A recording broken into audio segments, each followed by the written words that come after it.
Hey, welcome everybody. This is Bill Fanning. Glad you guys could be here today and excited for the conversation. I'm just going to give a minute for folks to come in from uh, setting up and into the Zoom. Yeah, we should have, I'll wait about another minute and then we'll get off to the races. So while we're waiting, if anybody here is coming from LinkedIn and is new to Talk. Talk is a community of talent acquisition professionals. Would welcome you to join. There's no cost for it, and we absolutely love the collaboration from all the members that we have. If anybody in the call today, it'd be great if you can turn your camera on. It always makes it a better experience. Feels like a little more of a discussion rather than a bunch of black boxes. But if you're eating lunch, we totally understand as well. So your choice. And all right, looks like we get a good group of people coming in. So I'm going to get things underway and appreciate you all being here. All right. So as I said, I'm Bill Fanning. Really glad you guys are here today. Um, Couple quick announcements. If you are new, love you to join Talk if you're coming in from LinkedIn.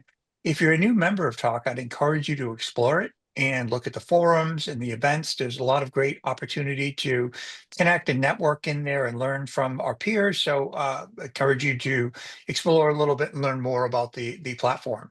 Um, we have a couple great events coming up. I just wanted to touch on these really quickly. We have a couple different organizations coming in to talk or have discussions, and really was excited about the folks who are coming because they're touching on some key areas. Contingent workforce, which is a growing trend. Some of the challenges working with job boards. And then I have a gentleman, Alex, who's a friend of mine, talking about the conflict of interest between recruitment services and employers and how we focus on the wrong KPIs and how to work with your service providers to create better alignment, which I think is awesome. If anybody on the call is in Atlanta, next Thursday, we're having a dinner. The information is in the talk events section, but you're definitely welcome to come and would love you to be there if you're local to the area. Or if not, if you're up for a plane ride, you're welcome to come as well, too. I don't want to just close it off to everyone else. So definitely feel free to come to Atlanta, especially if you're up here in the cold north. I'm a little excited to get on a plane. That would be nice. Yeah.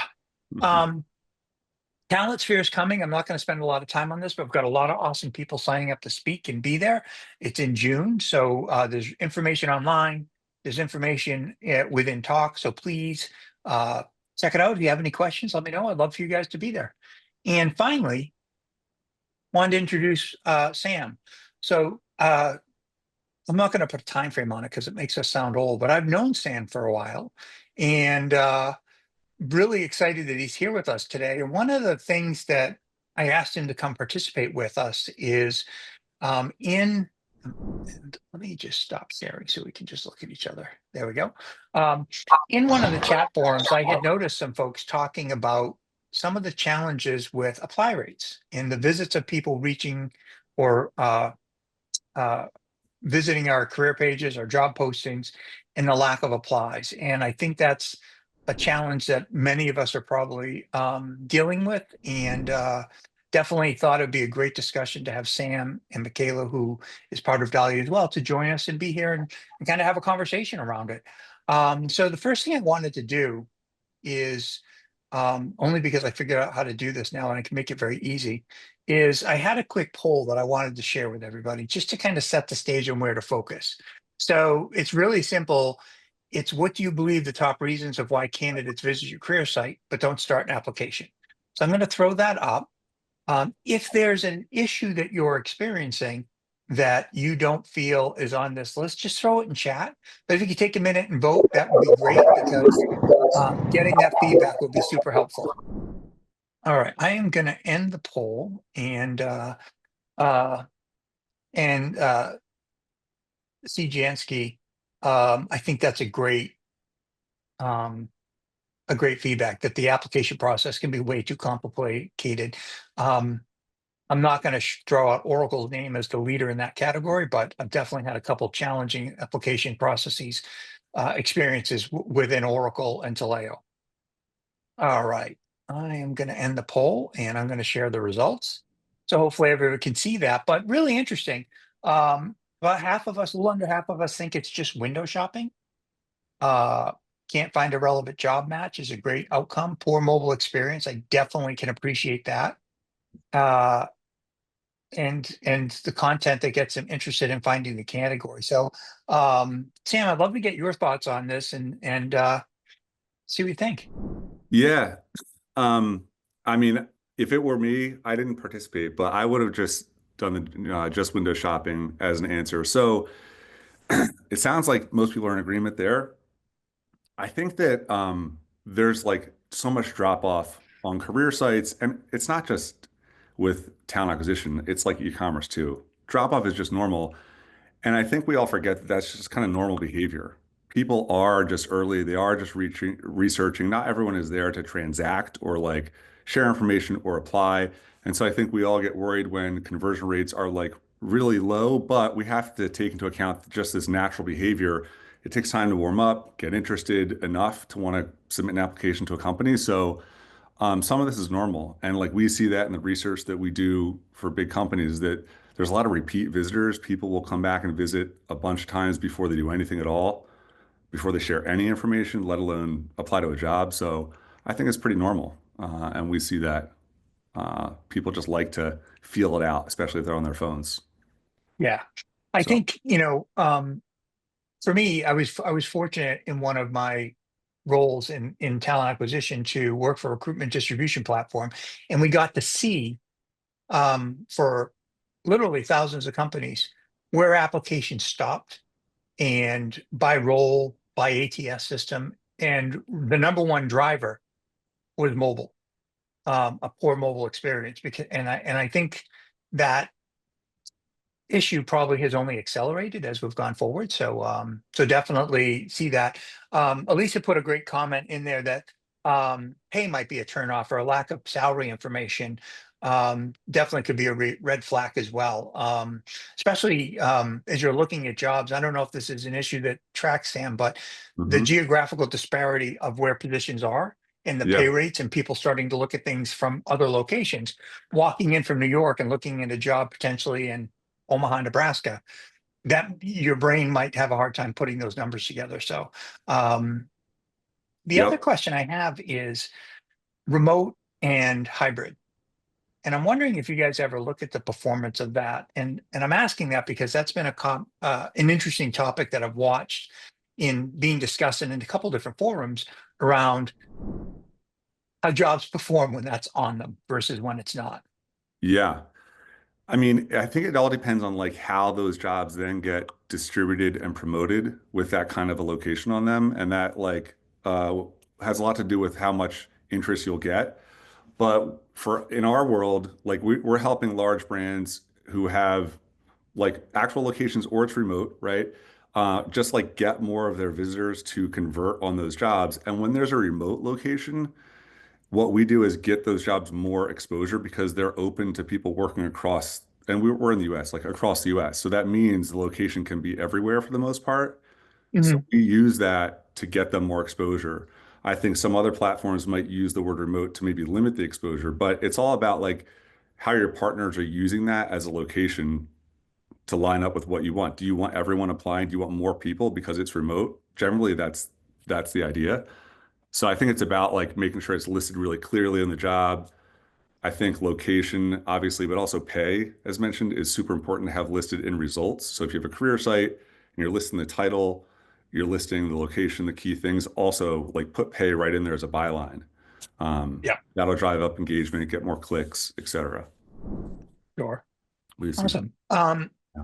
Well, I wanted to now open it up and just see if anyone else had any uh, ideas on what may be causing or questions around what may be impacting their performance uniquely for their jobs. It's definitely something that I think we all experience, but I'm sure there's 100 different reasons why it's happening for all of us. So I'd love to get some feedback from the folks who are here. What are some of the reasons that you've or questions you have around the performance of the candidates converting to applicants? All right, so that means that everyone's getting amazing performance. I think somebody's lying. I'm not familiar with like the Zoom call. Is there like a raise your hand icon? There is a raise your hand icon. I and again, I should probably know this, but I don't. I think it's under chat. You can click the oh, it's under React, Under React. and you can raise your hand there. So Under React. Where's React?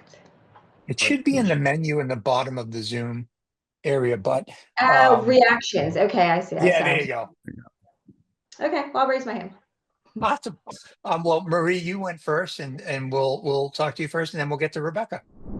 Sure. I have sort of an opposite problem. I have people who apply who clearly are not meeting any of the qualifications or even meet some of the qualifications. A lot of times I used to think, well, people apply or people don't apply because they're afraid when we put down lengthy qualifications. But even when we do, I repeatedly get people who are clearly unqualified, and that's very frustrating. Um, I want to say that I don't have an overabundance of applicants, but I have more people applying who are not qualified for the jobs that I am posting about than I do having a lack of candidates. I just have people who aren't qualified for the role. And after my own research into like why they're doing that, I do understand that there's like an auto apply, like where people can be an applicant maybe within, let's just say Indeed, I'm just throwing that one out there. And it allows them to apply for multiple jobs without really reviewing the qualifications. So maybe that's one of the reasons why I get people who are not qualified, but I get not a lack of candidates. I get too many candidates that are unqualified for a lot of our jobs. So that's the problem that I really experience. Yeah, I think you kind of hinted at it, but I was going to ask the question, Marie, like, can you see where it comes from, right? Like, are these unqualified people coming from one source more than other sources? Is it mostly like job boards? Is it your own site? Like, do you have any kind of No. information there? Well, I think that it comes from, I know that it comes, most people go to a job board. They don't come directly to our company website. They go through a job board and then they're clicking and applying. And then that's how their resume falls into our job bank. But it's usually like my company is not a big name company. People aren't saying, hey, I want to go apply at DSA for a job because of their wonderful benefits. Instead, they see it through a job board. Maybe they're exploring, they're going on Glassdoor, or they're going through that way. And then they, apply. But more often than not, candidates are not qualified. So I get like hundreds of people who are not qualified that I have to respond to or include in my own, applicant tracking system. But it doesn't matter if I list specific qualifications, like, Yeah. you have to be able to have this certification, you have to have this clearance. It doesn't matter. People will still, without them, still apply. And I think that it's the hope that, oh, maybe someone will look at my application and see I'm a great, bus driver or whatever. Mm-hmm. And I think a lot of the job board experiences are kind of designed to make it as easy as possible for candidates to apply, to find jobs and apply to a lot of them very quickly. So that's kind of their main audience, their main customer is the candidate, right? So they're going to push that hard. And like by contrast, a lot of the companies we work with, they can use their career site in a way that like prevents some of that from happening. Not to make it like hard to apply, but just like there's more in there to get the people who are truly interested to actually want to apply versus a job board. You're not going to really see much about the company. You're just looking at like pay, Right. where is it, Exactly. right? And so it's Yeah. a lot more transactional. Yeah. Or they just want to see like a remote job. So they see a remote job and they would like a remote job. So they're not really caring about the qualifications. So, and they're not taking the time definitely to read the job ad. They're just applying. Yeah, there is, depending on the industry and the type of role, there is a growing, or it may be fully mature, number of people using tools to apply. So I think, and I think they call themselves AI apply engines, but I definitely Yeah. think their AI is very, it's It's just simple machine learning or matching where it's, I want this type of job in this area. And it just makes the applies happen without actually looking at the qualifications or making any of that deeper comparison. So definitely can see that being a challenge. Awesome. Well, Marie, if we answered your question, I was going to turn it over to Rebecca because she had a question as well and wanted to make sure we got to her. Sure. She All right, said, Rebecca, you're on. she said in the chat she's gonna be right back, but Oh, I didn't see that. in the Awesome. chat, I think Irina said something about issues with people not showing up for interviews or their first day. Yeah, that is definitely something I've heard or seen more about in a lot of the forums, but um, I think it's a little bit of the apply for many jobs, get a couple going and pick the one that you want. I don't fully understand not showing up for the interviews or the first day, but I definitely know there's a lot of people doing it. Yeah. I mean, we see that for like Yeah. the large scale companies because their candidates who are applying to those jobs are usually applying to a lot of different companies in the same time period. And so it's like whoever gets to them first wins. Yeah. Sometimes it's just a race and a speed thing. And so then they get ghosted. People don't show up because they got somewhere else first. They got scheduled somewhere else first. Like we see that quite often. Yep. All right, Rebecca, you're back. So we're waiting for we're giving you your chance. Okay, great. So one of the things that I've noticed, I'll go on my analytics and I'll see where people look at the job often and they don't apply. And I'm wondering if it has to do with the pay rates not being posted.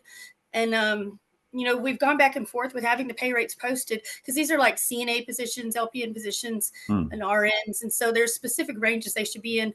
But my company doesn't necessarily have the best pay. So it's kind of like, what do you do if you have a position that the guy down the road has more better pay, And so I think that's why I lose a lot of applicants. So you said you tested with pay and without pay on the jobs? Yeah. Did you see any difference when you put pay on the jobs? Well, not really, because once they find out what, they see what the pay is and they're not interested, Okay. And in the medical field, I think it's kind of like almost a given, that you fall within a certain range based on experience. Yep. So Yeah. you might lose them at either end, right? Like if you get more people to apply because there is no pay listed, but then when they find out, you might lose them on the tail end. Right. You find out. Yeah, that's challenging. Yeah. Have you tried maybe shifting and again, this is not something I'm familiar with. It's something I read people are doing when they're in that situation, but they're working on job descriptions that promote a lot of the other attributes of working there. Mhm. The side effect of all these articles that I read is nobody ever posts results, but they always say, in theory, this would be a great idea. I don't know if you guys have tried anything like that to, if there's something unique or valuable. Yeah, we do actually. So I recruit for private duty nursing, which is outside of a facility, and it gives nurses that are burnt out from being around so many patients consistently a chance to kind of wind down a bit and take a less stressful role. And so since we promoted that aspect, their numbers have gone up a bit. So that is working somewhat, so yeah. But we do promote what we can, as far as flexible hours and one-on-one patient care and things like that. And it does seem to help. Awesome. Good. That's good to hear. All right. Well, Tyler, I saw you raise your hand. Eric, you also had a question, but you want to go first, Tyler, and then Eric will go to you, or vice versa? I'm open. Whichever Sure. one. All right, we'll go. So I work in the ski and snowboard industry, which Mount Bachelor in Oregon. So ski industry is not notorious for having tech pay bands, right? So definitely more of a lifestyle setup for people. And so to Rebecca's point, one thing that I've worked on looking at our job descriptions, because we do know that we're not going to pay as much as a chemical manufacturing company in town, is we hit it heavy at the top. I put forth basically every perk or benefit I could find that we offer that maybe won't necessarily put money into your checking account, but is something that will help prevent money from going out. So looking at our biggest picture perks and benefits that we offer, and that is essentially a header that's stamped at the top of every job posting. But I am a big fan of pay transparency, and I think people should be aware of what they're getting into. Yeah. I put the pay down at the bottom. So I give the job description a chance to breathe, let people look into it, give them a chance to potentially find something really interested in it after they've been hit with the benefits and perks at the top, while still at least having that transparency at the bottom, so that they do know what the compensation structures they're looking at. And then at that point, they can decide to apply or not, versus, I've seen in the past where if we hit pay right at the top, someone might not ever get a chance to read a job description they might actually fall in love with. So we've seen some better results from that. But again, that's one of the difficulties of, if you do know that you're not paying at the elite tier, what can you do then to formulate a plan to at least give that job a chance? Yeah. I mean, Sam, is that something from your standpoint? Have you seen any trends that are driving better performance when you're not an alpha payer and or premier revenue source for Yeah. candidates compared to some of the other employers? I mean, what Tyler mentioned is exactly one of the things that we see getting done. And you can actually see this a little bit. Indeed does this itself. It will transcribe a job description and pull out the most important bits and move them to the top automatically. It'll do that in some cases. Paradox also does this. I don't know how familiar everyone here is with Paradox, but when Paradox will show their own snippet of a job in their chat modal, they'll highlight the most important bits. They're not actually the full job description, and push those up to the top. And we do the same in our platform as well. So like Tyler, that's actually super advanced. I think that lots of big companies are trying to do this like in some kind of automated way, but people are just going to read from the top down, right? And like you have to have a reason to get excited right off the bat. You don't want to have to skim through every little detail. Like, what are the quick hits that make it exciting? So Yeah. like we've seen that definitely work. It definitely gets more engagement on jobs. I mean, Awesome. it's not apples to apples, right? But I kind of think of it as like a movie trailer, right? When they put out movie trailers, they're putting out things that they want to get you excited and entice you with to come see that movie. So why would we not put the exciting parts early in that job posting, so that at least people are excited still about opportunities with us, even if that specific job doesn't align the way they were hoping for? Yep. Yep. So awesome. Eric, Kayla, I'll get you in just a second, but Eric had a question that I wanted to get to him first because I've kind of got bouncing over him. So I apologize for that, Eric. No, it wasn't so much of a question. It's like I'm hearing things, and I've been working with applicant tracking systems for a very long time. The one thing is that, again, the job descriptions still are valid. And the fact that we do have transparency pay in certain states does make the process in many ways a little bit more fair in certain ways, if you want to put it that way. But and I'm sorry, I've lost the other person who was speaking before the other lady. If you're going to go through a whole interview process to then towards the end say it's like, well, now here's the pay, and you know that you're already coming down from your competitors, and is that worth it? Is that time worth, the candidate on the candidate side, on the company side? So I'd rather be upfront and say, look, these are our ranges. Sell the other benefits as well too, that can help with the total compensation package, right? The base salary is one thing. Is there opportunity for overtime? Are there bonuses? All those sort of things. So you've got to put all those things together. And guess what? Since we've had applicant tracking systems, and particularly the ease of applying through applicant tracking systems, it means that you're going to have more people applying. I would have positions which were for directors, VP levels, right? Clearly stating, 10, 15 years of experience, and I would get a recent graduate applying. So people are not reading the job descriptions, and with things how they have been for the last year at least, you got more people out there. We're going to see even more people from the federal government as well too. So it's either going to be an application that has a few more questions to really start sort of screening out people properly. Yep. Or if you're leaving it as a free-for-all, then guess what? You're going to be getting a hell of a lot more.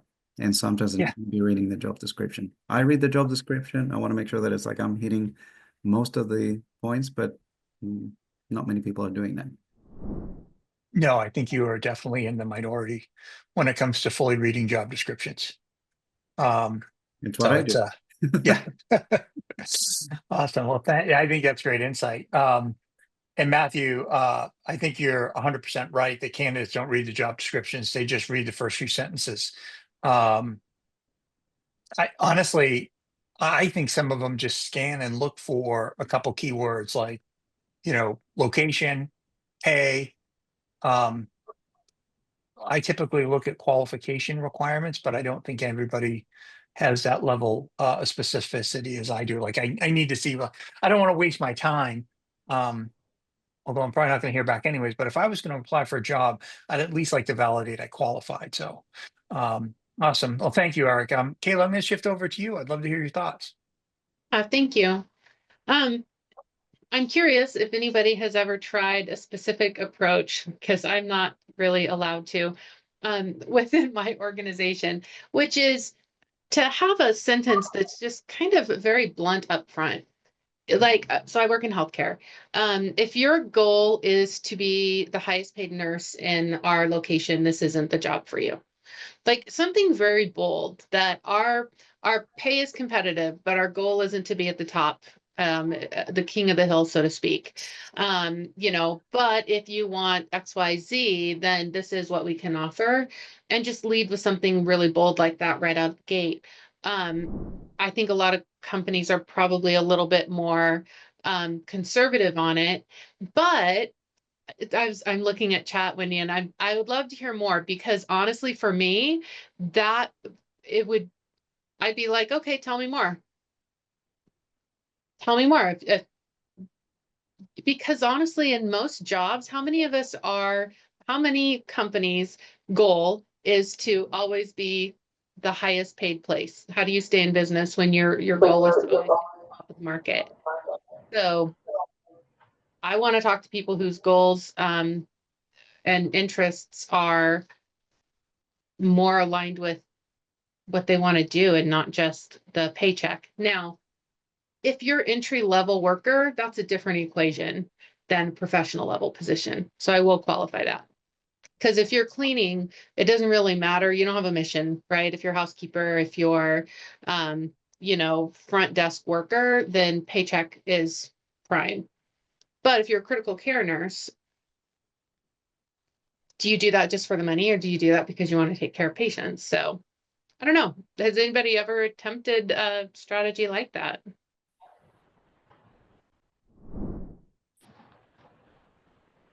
Hi, this is Marie again.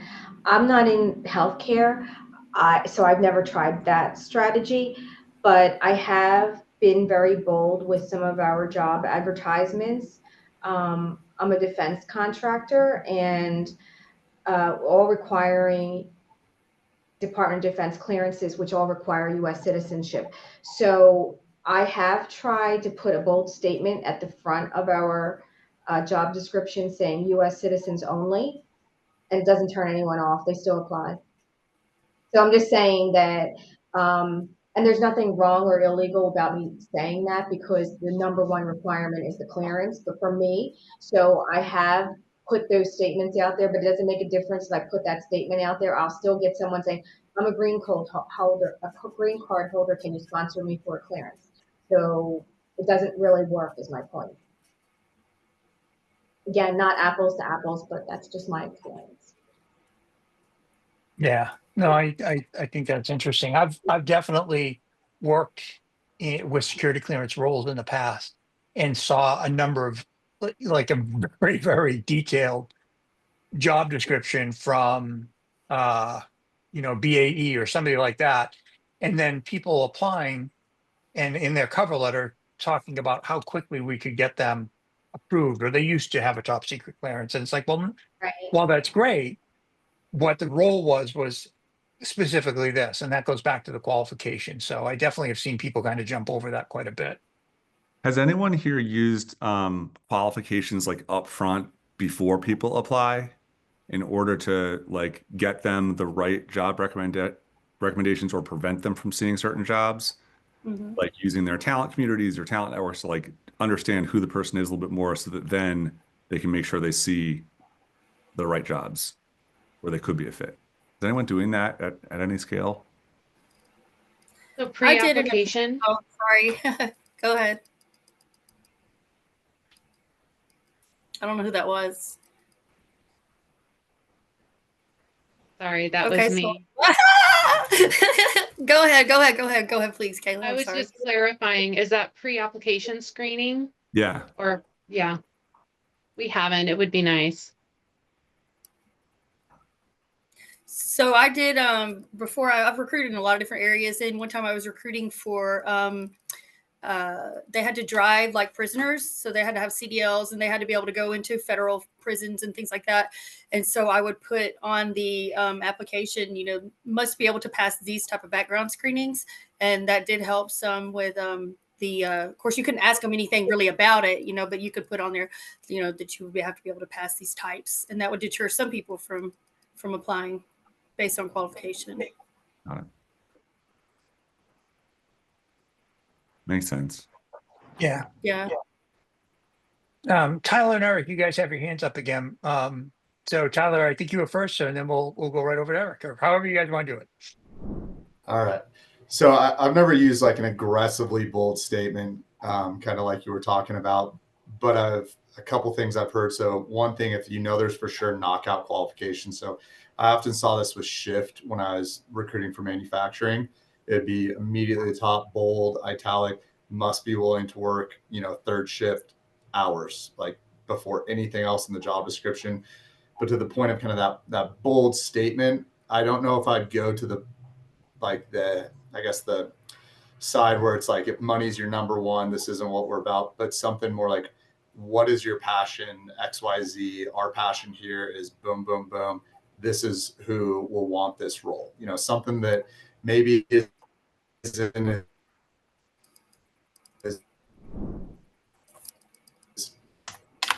you know, this is pre-AI, so it's turned off, but potentially, you know, additionally turned off if that's not for me, right? So if I see this is the number one thing that I need to be excited about for this role, and if I'm not aligned with that, it's probably not the role for me. So not quite to the extent of like a really bold statement, but something that's kind of like a rally cry, or those clear like background check, DMV check required, this shift required, things that you know will possibly be a turnoff to a lot of candidates.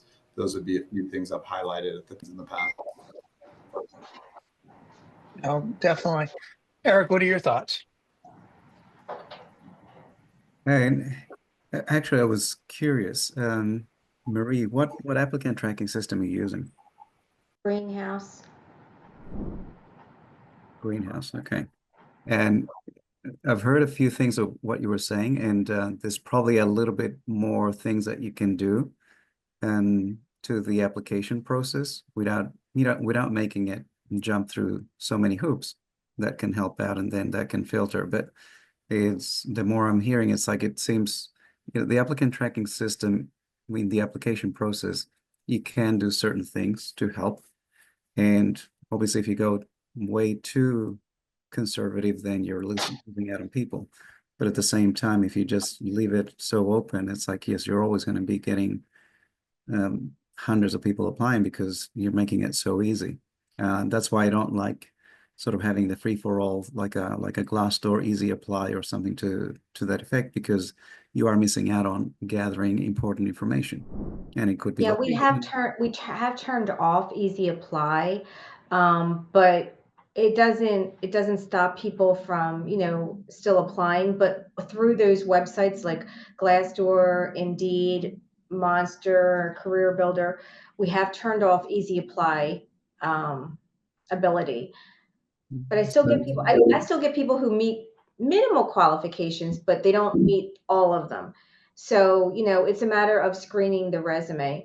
Prior to Greenhouse, we had Job Diva, which was a little bit more, I think, easier and attracted maybe more unqualified candidates. But, you know, those were the two ones that I've used at this company. Before that, it was like iSims or PeopleSoft. And sorry, your situation is federal contractors, right? Sorry, and defense contractors? Department of Defense contracting is the primary source of business, and then aside from that, it's academia, university work, which doesn't require clearances, but that's the other piece of our business. It sounds like the application process could be tweaked a little bit to help you. Okay, that's a good idea. So it sounds I like, definitely. Oh, go ahead, Sam. Sorry. I was just gonna say, it sounds like for a lot of the people in the room that like job boards are like a big source of candidate flow versus your own career sites. Is that right? Or does anyone have like their career site as a meaningful source here? They can like get them like a decent amount of volume of candidates. Is that working for anyone? I was in my previous roles, I relied more on the career site. I mean, LinkedIn obviously was a big one as well too, but to just from the upfront aspect and then moving them to the application process in the career site, right? And so so it was a catch-all type of situation, right? But I don't like sort of having like I said, like an Indeed, for example, or a Glassdoor,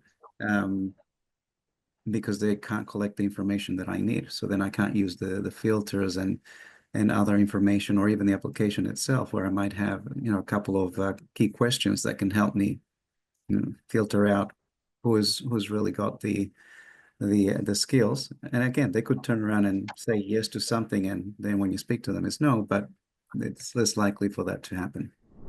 Yeah, I think this is the challenge. We're seeing it in the comments as well. It's like, that's where the volume is, right? The job boards have the volume. And so how can you use your career site to not really compete, but not be so dependent on job boards? Because you can have more control with your career site, get better quality, maybe tell a better story, but it's challenging when so much volume is coming from the boards. But yeah, it seems like for the group, for the vast majority, it's job boards that are driving the volume. Yeah. I did have one question. Bernice, you said in the comments, Bernice had mentioned that job boards is their fourth highest source. I was curious what the other three were. Do you have if you feel comfortable, I'd love to hear what those are, because I'm curious what other sources are outperforming, three sources that are outperforming job boards. Yeah, and in our, even though it's the fourth highest, it's actually a relatively low percentage, landing at about 10% of all of our applicant source, versus Indeed definitely is our number one, sitting at 38, 39%, and then LinkedIn following that, and then we've got a huge other that's being unaccounted for. We're a Workday client, so this is probably not unusual to see other so high up. That's interesting. Well, it sounds like Indeed definitely is leading the charge on the volume of candidates it's delivering. Yeah, and something which we've been no talking about surprise. too for Indeed is, you know, how do we, obviously that's where a massive amount of candidates are congregating. So how do we drive stronger employer brand presence so that they are coming more directly to our job site? We've done a ton of it in job site. And then the other thing too is we are a Paradox client. Somebody mentioned that. How do we also drive more candidates to Paradox? Because it's not like I can put my Paradox bot on Indeed, but we know that we get great conversion when people are doing the chat to apply. So that's something that we've been trying to think through, of how do we leverage our Paradox relationship and make it more visible for our traffic that's coming on through Indeed. Bernice, quick question. You mentioned you have Workday as the ATS. Yes.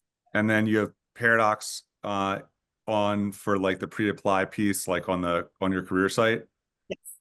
Is it handling the actual job application process for you?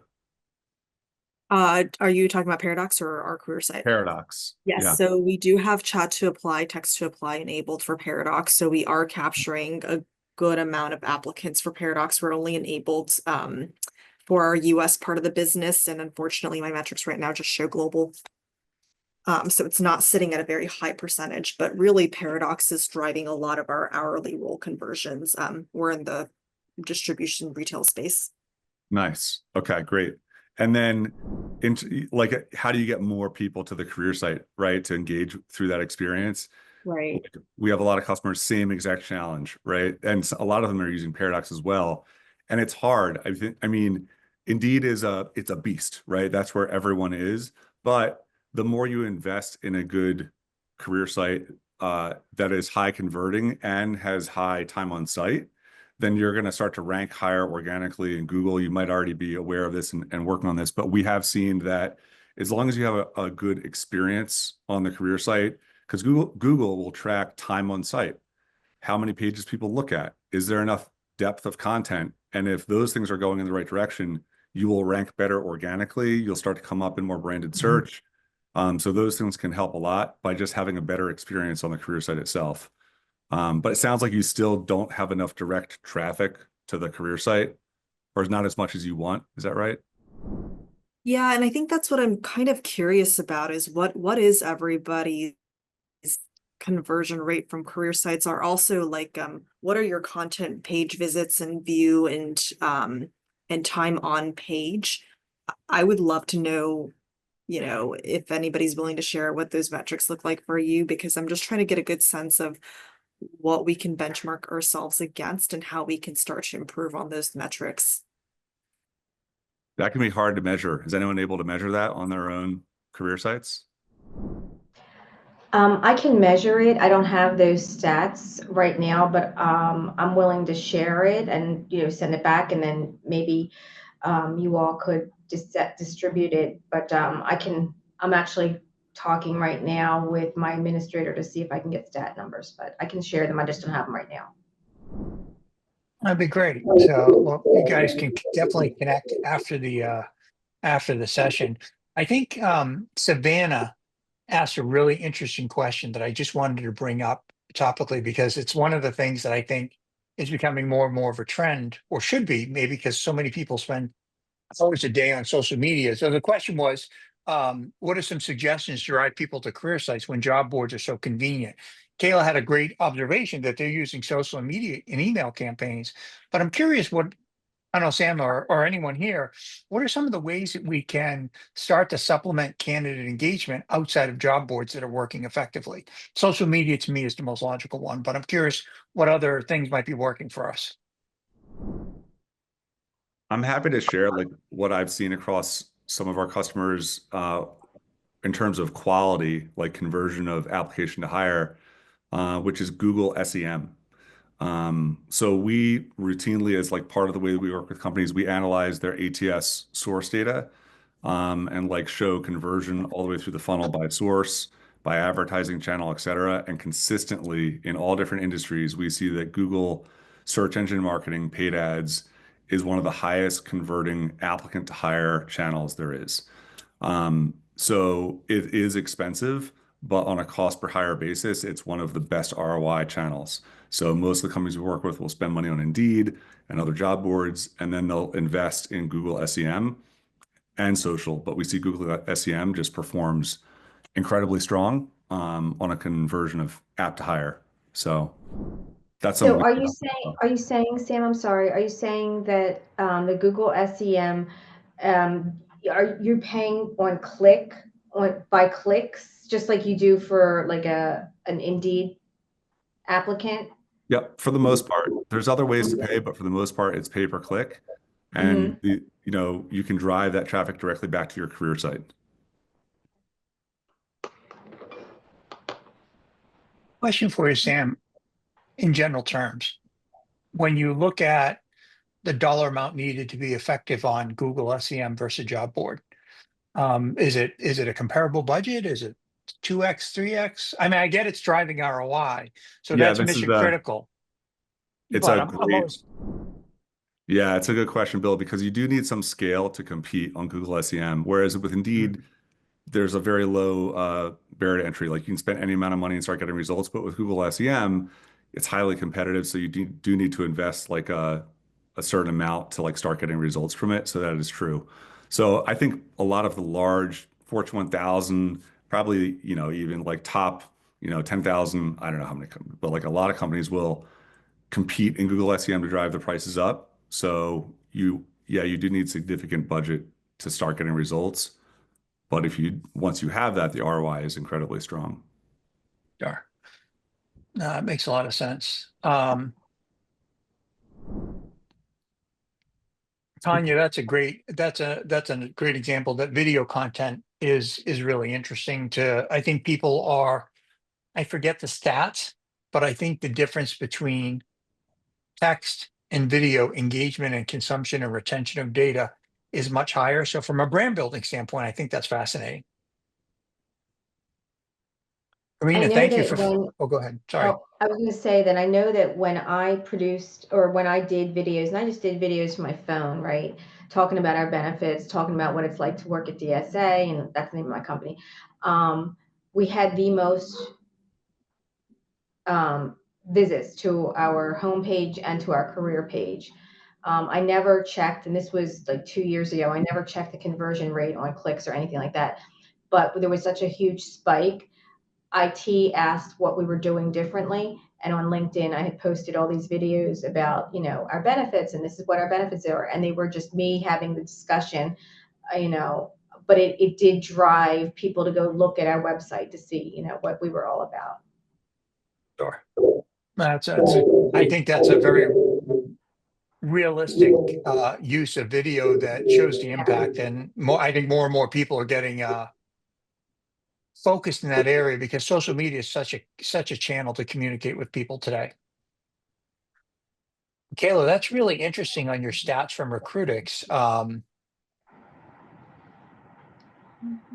So you're using Recruitics and you're paying $1.15 a click with 1093 cost per applicant. That's really well. So can you share a little bit more about that? Or I'm curious how that's working for you.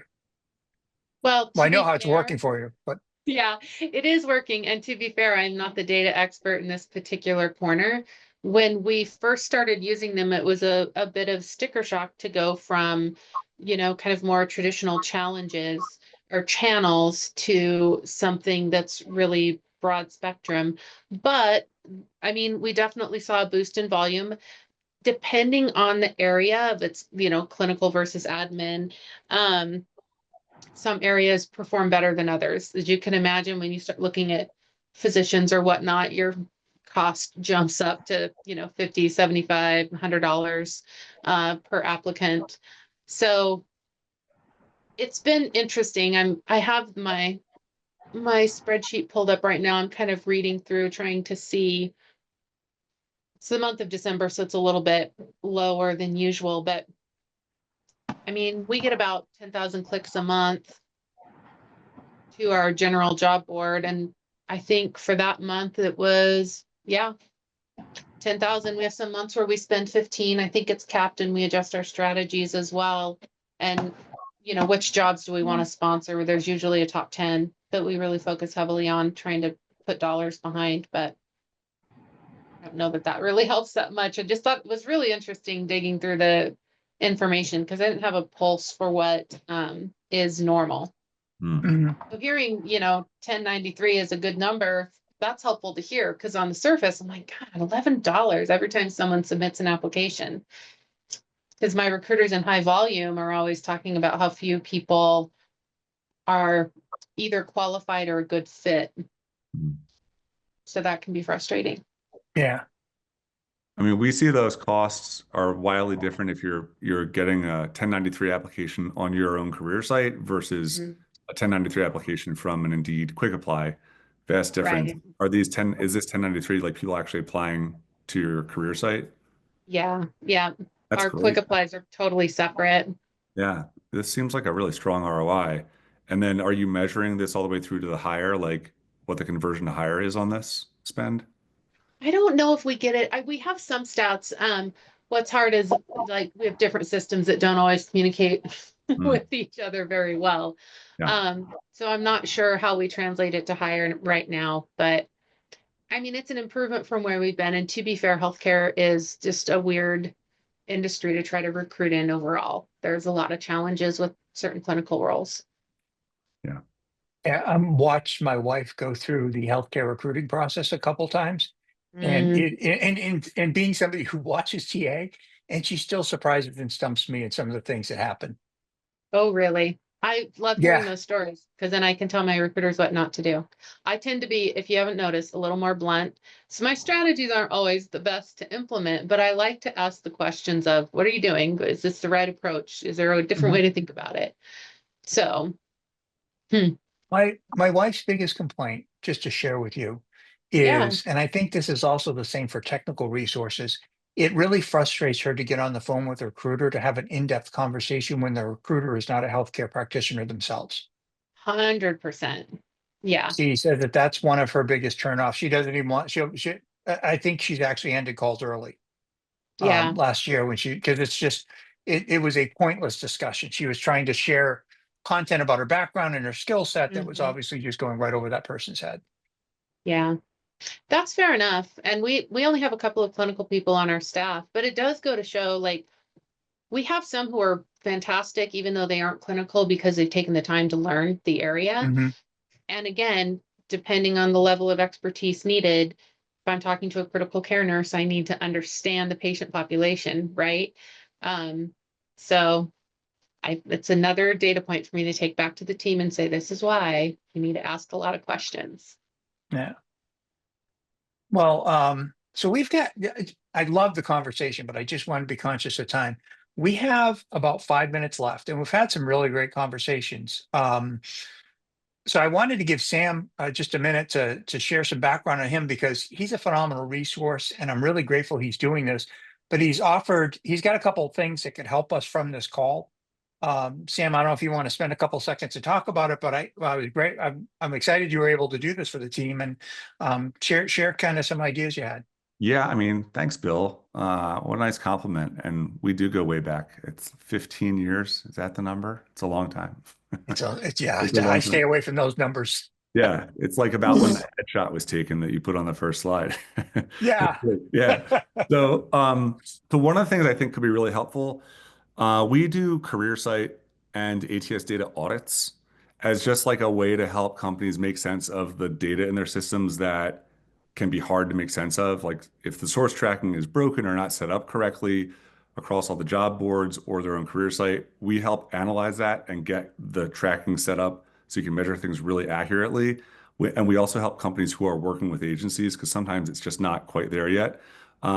So that's one of the services we provide just free. There's no cost or no strings attached. It's just to kind of get to know you and like basically help straighten out some data. We also do career site measurement. So we track visitor behavior on career sites and basically show you the most important points of drop off, like where people are dropping off most often, what content they're engaging with frequently. And the reason we do that is so many of our clients are using an ATS or a career site platform that just doesn't give them analytics about drop off. The analytics is really about like, well, how many people are starting an application and finishing, or how many people are joining my talent community, but they're not getting the big picture data of like total visitors who do nothing at all, which we find is the most important information. And that's how you can basically drive up conversion. So that's one of the things that we can offer. There's a link to that, which I can share here unless Michaela beat me to it. And I can do it. Yeah. wait, I'm going to beat you. Like I said. Okay. I think I got it. Okay. There we go. So if you're interested, we can run that for you. And then I'm also happy to make myself available if anyone wants to just schedule time with me. I love just talking about conversion. But yeah, this is what we do at Dalia. We offer products to increase career site conversion, get more talent community signups, get more CRM leads, and drive more completed applications. So that is what we do. But our step one is always just like getting a really good understanding of what's your current conversion and helping you measure it. So that's really what we're up to. Yeah. Thank you for sharing that. Matt just made a really good comment about a good recruiter being able to sound like an expert. And I think that's definitely mission critical in healthcare. And my experience is definitely in watching technical positions struggle is quite often when a recruiter gets on the phone with a senior developer and can't hold a relevant discussion around whatever that they need to talk about. That can also blow up the conversation very quickly because to me, and this is, I watched firsthand with my wife, kind of a show of respect. Like, you're hiring me for this position and the person talked to me, can't even discuss the details of it. So, so that's really interesting. Well, guys, we've got 2 minutes left. I really appreciate everyone's here. Anyone have any last minute questions they wanted to ask or thoughts? Definitely love to hear them. Well, for everyone who contributed, thank you very much. I really appreciate it. And I hope this was an engaging discussion. I will, just to shout out, Sam is one of the reasons I invited him, because he knows this stuff inside and out. So if anyone has any questions, it's really kind. He's extended his schedule. So grab some time with them. You know, it's a great way to learn more about this. Side note, Sam also has, he came from the dark side because he was part of Indeed. So if anyone has any Indeed questions, not that you should ask him that, but he has a little background there. Yeah, I can help you boost some Indeed results if you're interested. So let me know. Awesome. Well, guys, thank everybody very much. I hope this is a great call. I really enjoyed it. Sam and Michaela, thanks for joining us. Appreciate you Thanks, being Bill. here and offering Appreciate your it. time. And we'll talk to everyone later.